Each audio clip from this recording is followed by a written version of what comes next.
학원을 지금 그러니까. 자, 갑니다. 자, 6번 독해. 자, 인간의 호기심이 왜 생기는가에 대한 독해입니다. 인간의 호기심이 왜 생길까? 인간 호기심의 비결. 이게 이제 밝혀내는데 내용을 딱 정리하겠습니다. 인간 호기심이 왜 생기느냐? 이것 때문에 생긴대요. 적어보세요. 불완전한 정보의 공백. obscure 불완전한 정보 공백. 이걸 메우려는 성향이 있어서 그렇대요.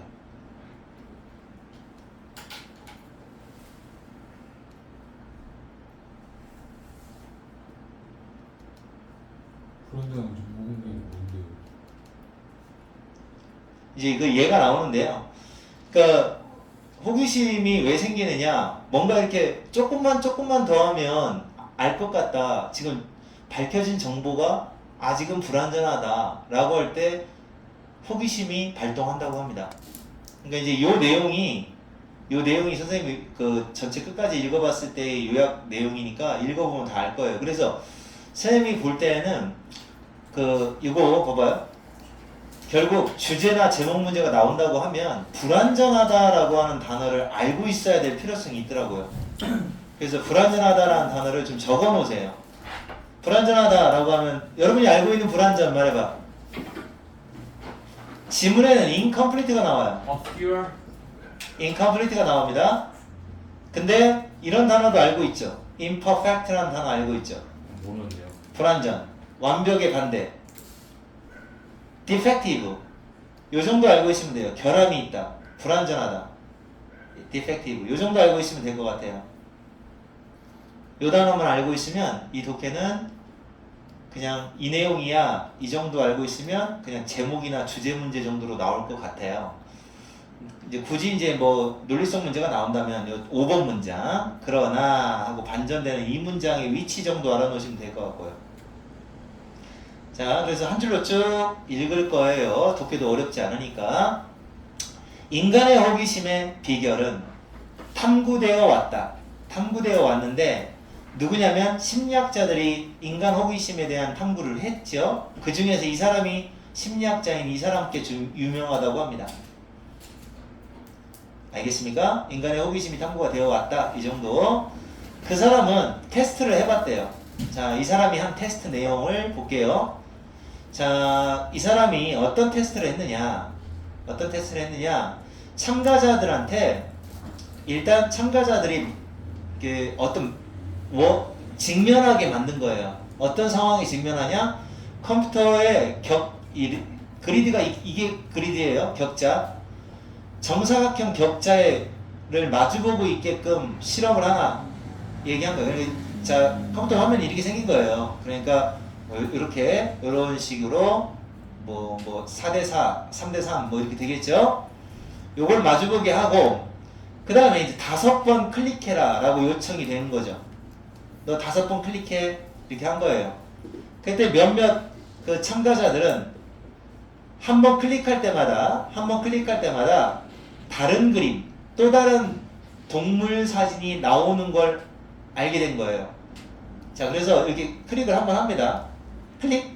여기는 이제 예를 들어서 클릭했는데 토끼가 나온 거예요. 클릭했더니 자, 그 다음에 이것도 클릭했더니 이거 쥐가 나온 거예요. 이렇게 쥐가 이렇게 찍찍 하고 나온 거예요. 잘 그렸는데 또 이거 딱 클릭했더니 이제 코끼리가 이렇게 나온 거예요. 코끼리가 되게 잘 그린다. 자, 이렇게 해서 나오는 그런 실험이었죠. 클릭을 5번 한번 해봐라 라고 했더니 자, 근데 이제 두 번째는 안 그래요. 이번에는 얘네들은 두 번째 그룹은 또 이제 작은 어떤 이게 이제 구성하고 있는 부분이죠. 구성 부분이에요. 그러니까 요소가 되는 부분. 큰 하나의 동물의 한 요소가 되는 부분만 보게 되는 거예요. 그러니까 얘가 클릭하는 건 어떤 모양이냐면 이렇게 생긴 거죠. 이렇게 똑같은데 그리드가 있긴 있는데 여기를 클릭하면은 이렇게 생긴 것만 나오는 거예요. 또 여기를 클릭했더니 이것만 나오는 거예요. 이것만. 뭐 이런 식으로 부분만 나오는 거죠. 각각의 그 정사각형이 크릭한 정사각형을 가지고 더 큰 그림, 또 다른 부분에 더 큰 그림의 그 부분 있죠. 다른 부분 하나하나가 나오는 거죠. 어피어 하는 거죠. 딱 나오는 겁니다. 모습을 드러내는 겁니다. 모습을 딱딱 드러내요. 그러니까 이제 첫 번째 애들 거하고는 달라요. 두 번째 거는. 이런 식으로 하는 거죠. 이 두 번째 그룹 애들은 훨씬 뭐 할 가능성이 커지더라 라는 거죠. 뭐 할 가능성이 크냐? 이걸 계속 하는 거예요. 이걸 계속 합니다. 계속해서 클릭을 하는 거예요. 클릭을 계속 하는 거예요. 요구되었던 그 5번이 끝나고 나서도 그 후에도 5번만 해야 되는데 6번, 7번, 8번 계속 클릭을 하더라는 거죠.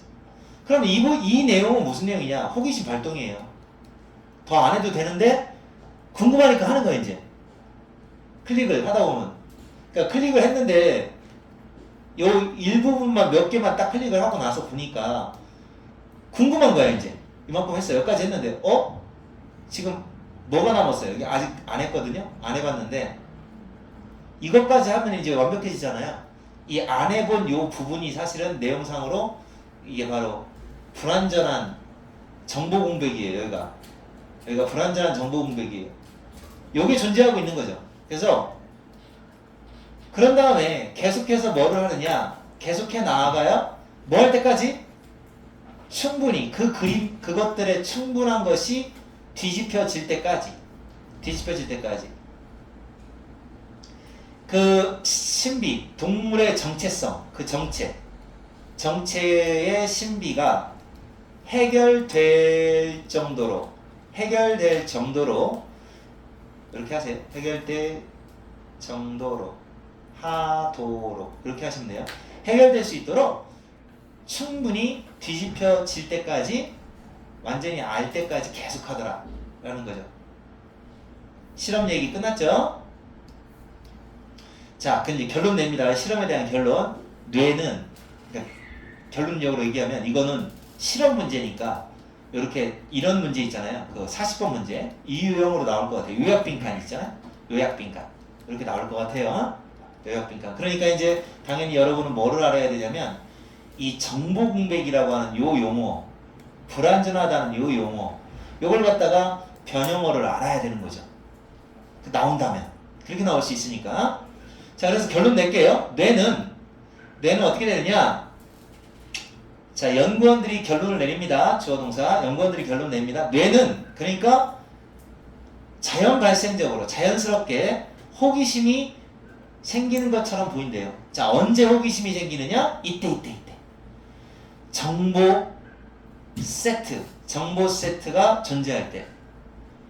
이렇다라는 정보 세트입니다. 자, 그들이 깨닫기에 완전하지 못하다라고 하는 그런 정보가 제시될 때. 그죠?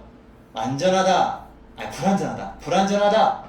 라고 하는 정보 세트가 존재할 때 그때 호기심이 생긴다는 거죠.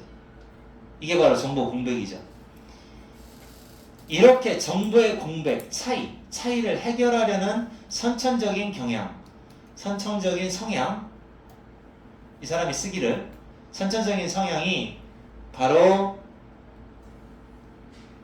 심지어 중요하지 않은 문제까지도 하찮은 별거 아닌 트리비얼 하찮은 문제까지도 그런 문제까지도 정보 공백을 해결하려는 성향이 인간에게 있어서 호기심이라는 게 출현한 거다. 알겠죠? 쉽죠, 이거는? 그래서 이렇게 요약하는데 정보의 공백이라는 단어, 차이, 이런 단어, blank, 여기 공백이라는 단어죠. 공백. 없다는 거. 부재, lack. 부재, absence. 이런 단어가 이제 없다라는 뜻이에요. 부재.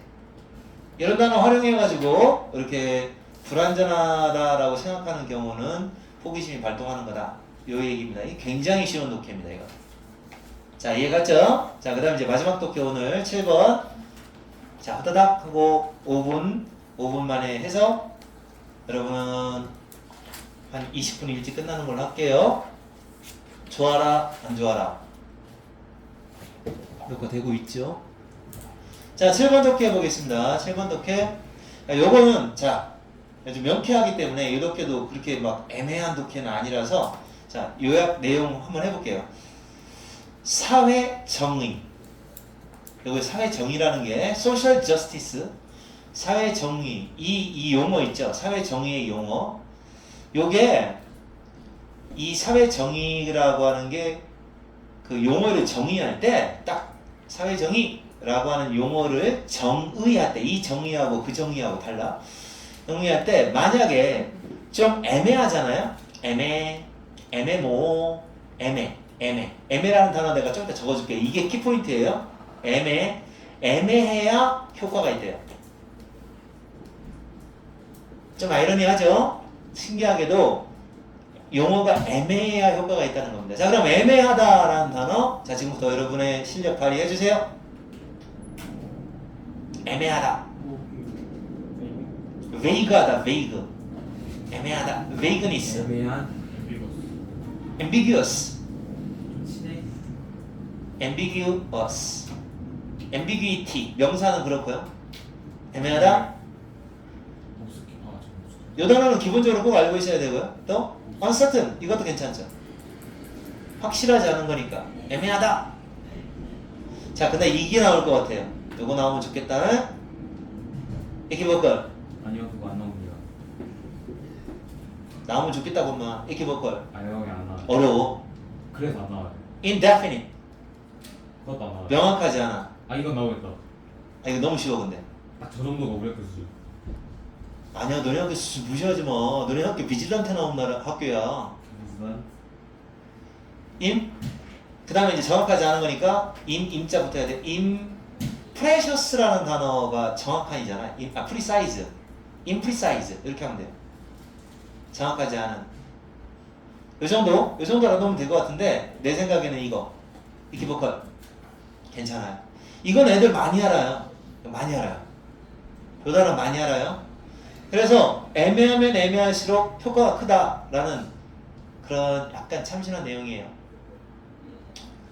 이게 이제 애매하다라고 하는 말이 이제 어디 이 용어가 어디 들어가면 되냐면 여기를 빼고 변형하는 거예요. 이 부분이거든요. 이게 너무 명쾌하게 정의되지 않는다라고 하는 말이 애매하다는 말이에요. 그러니까 여기를 빈칸으로 만들어내는 거죠. 여기를. 그래놓고서 저기 나와 있는 거 단어 중에서 하나 집어서 뼈뿅 하고 내는 거죠. 알겠습니까? 한번 가볼게요.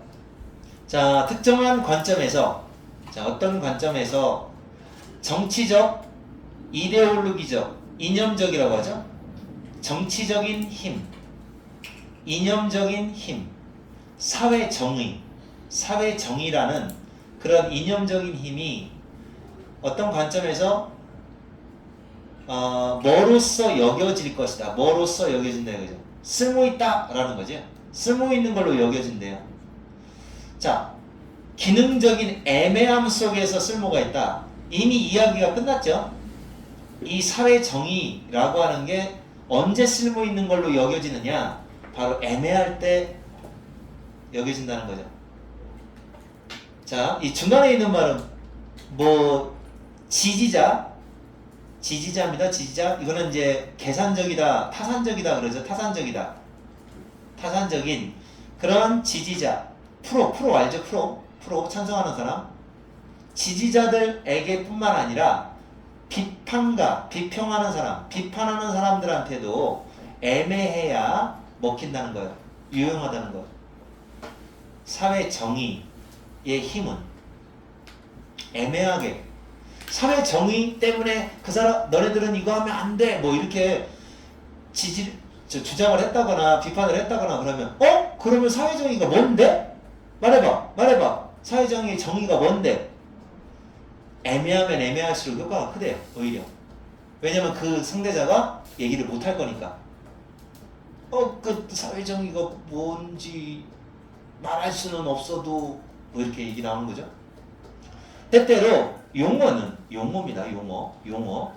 용어는 정치에서는 정확히 애매하기 때문에 도움이 되는 겁니다. 용어란. 그러니까 좀 약간 역설적이죠. 웃깁니다. 용어가 명확해야 도움이 되는 게 아니라 정치 쪽에서는 애매해야 오히려 도움이 된대요. 예를 들어 자 얘가 나와요. 그러니까 얼마나 이해하기가 쉽겠어요. 얘가 나오니까. 예를 들어 그걸 갖다 이렇게 표현합니다. 뭐라고 표현하느냐? 사회 정의에 대한 구체적인 하나의 예인데 최대한 이거 애매하잖아요. 얼만큼이 최대한인지 모르잖아요. 최대한 실현 가능한 아이고 얼만큼 돼야 실현 가능한지 모르잖아요. 애매한 말이야 이거. 참여, 참가 이거요. 완전 애매하죠? 참가는 애매하지 않다. 얘는 애매하잖아요. 최대한이 얼만큼이 최대한이야. 실현 가능하다는 건 얼만큼이 어느 정도 돼야 실현 가능하다고 하는 거야. 이렇게 용어를 말하는 거. 얘는 바로 빈곤과의 전쟁. 자, 사회 문제죠. 이거 사회 문제입니다. 사회 문제의 중요한 부분이 되었다. 왜냐하면 그것이 불분명하기 때문에 오히려 중요도가 높아졌다는 얘기죠. 그리고 그 누구도 자 그것이 진짜 의미하는 게 뭔지 동의하는 사람이 아무도 없어요. 얼만큼까지가 최대한인가? 얼만큼까지가 실현 가능한가? 이 점에 대해서 동의가 안 돼요. 명확하지 않아요. 자 그렇기 때문에 이 사회 문제에 해당되는 빈곤과의 전쟁 여기서는 이런 말들이 중요한 부분이 되고 있다. 사회 정의는 용어이다. 용어. 어떤 용어냐? 사용될 수 있는 용어예요. 다목적으로 사용합니다. 다목적. all purpose. 다 그냥 다목적인 justification. 이거에 사용이 됩니다. 정당화하는데 사회 정의라는 말이 사용이 되는 말이에요. 왜 그거 하는데? 사회 정의를 위해서야 라고 하면 끝나요. 완전 끝내주는 말이야. 왜 우리가 이렇게 모여 있어야 되는데? 사회 정의 때문이야. 정당화하는 말이에요. 모든 발전적인 것처럼 들리는 거예요. 들리는 거. 다만 정부 프로그램 이거에 대해서 다 정당화하는 데 쓰는 용어가 사회 정의라는 말이에요. 또 새롭게 발견된 권리 또는 조작된 권리, 꾸며낸 창조된 권리, 만들어진 권리예요. 인벤트가 원래 발명하다, 조작하다, 창조하다, 만들어내는 겁니다. 이렇게 새롭게 만들어낸 권리, 새롭게 발견된 권리, 이거에 대해서 다목적으로 정당화하려고 사용되는 게 바로 사회정의라고 하면 끝나는 거지. 이게 사회정의라는 말, 애매하니까 그래요. 그 용어 정의가. 그 용어는 살아남고 있어요. 살아남아 있어요. 왜요? 그것이 챔피언, 옹호자입니다. 옹호자. 지지자. 앞에 나와 있는 프로포넌트하고 똑같아요. 서포터. 프로포넌트. 오케이? 애드보키츠죠. 애드보키츠들한테 혜택이 돼요. 그래서 그 용어가 아직까지 살아남고 있는 겁니다. 사회정의라는 말. 사회정의가 뭔지도 모르면서 말이야. 그것은 그 용어, 사회정의라는 용어가 반대자를 낙인 찍어요. 브랜드. 자, 반대자를 낙인 찍습니다. 사회 부정이에요. 부정. 사회 부정을 지지하는 놈이야 라고 딱 낙인을 찍어버려요. 그러니까 사회정의라는 말을 한마디면 끝나요. 당신 사회 부정을 지지하는군! 이라고 반대자의 낙인을 찍어버려요. 굉장히 좋은 다목적으로 쓸 수 있는 말이죠. 자, 그래서 자, 이렇게 이어지죠. as 뭐뭐로써 낙인 찍는다. 그래서 뭐로써 낙인 찍는다. 이게 as 땡 이렇게 되죠. 자, 그래서 뭐로 낙인을 찍느냐? 인류의 적이야. 그 적을 갖다가 인류의 반대파를 인류의 적이라고 낙인 찍어버려요. 노력 하나도 없어요. 고생 없이. 그들의 관점에 대해서 심사숙고한다거나 또는 어떤 주장을 한다거나 주장을 한다거나 그런 고생을 안 하고도 그런 고생 없이도 안 해도 돼요. 안 해도 돼. 그냥 사회 정의 그거 하나만 가지고서 당신은 사회 정의, 사회 부정을 지지하는군요 하고 인류의 적이네요 라고 꽉 낙인 찍어버릴 수 있는 용어가 사회 정의예요. 자, 그래서 이데올로기 마커, 그러니까 이념적인 표시로서, 이념의 표시로서 사회 정의 요것은 가장 효과가 커요. 효과 짱, 효과 제일 짱, 베스트, 효과 짱. 언제 효과가 크다? 언제? 애매할 때 더 효과가 커요. 네. 알겠어요? 그런 내용 여러분은 좀 감이 잡히나 모르겠는데 진짜 그렇습니다. 맨날 주장을 하는데 할 말 없으면 사회정의래. 그냥 구체적으로 뭐에 좋네 나쁘네 하고 정량화하지도 않고 수치화하지도 않고 그냥 할 말 없으면 왜 사회정의가 그만큼 애매한 말이기 때문에, 그리고 애매하면 애매할수록 정치에서는 더 많이 사용될 수 있는 그런 용어라고 합니다. 그래서 이제 정리하면 사회정의라고 하는 용어는 애매할 때 오히려 효과가 크다라고 얘기를 하는 거예요. 이렇게는 자, 여러분이 지금 선생님이 얘기한 대로 애매하다는 말 무조건 알아놓으셔야 돼요. 아시겠죠? 기필코 그것만 하면 될 것 같아요. 수고!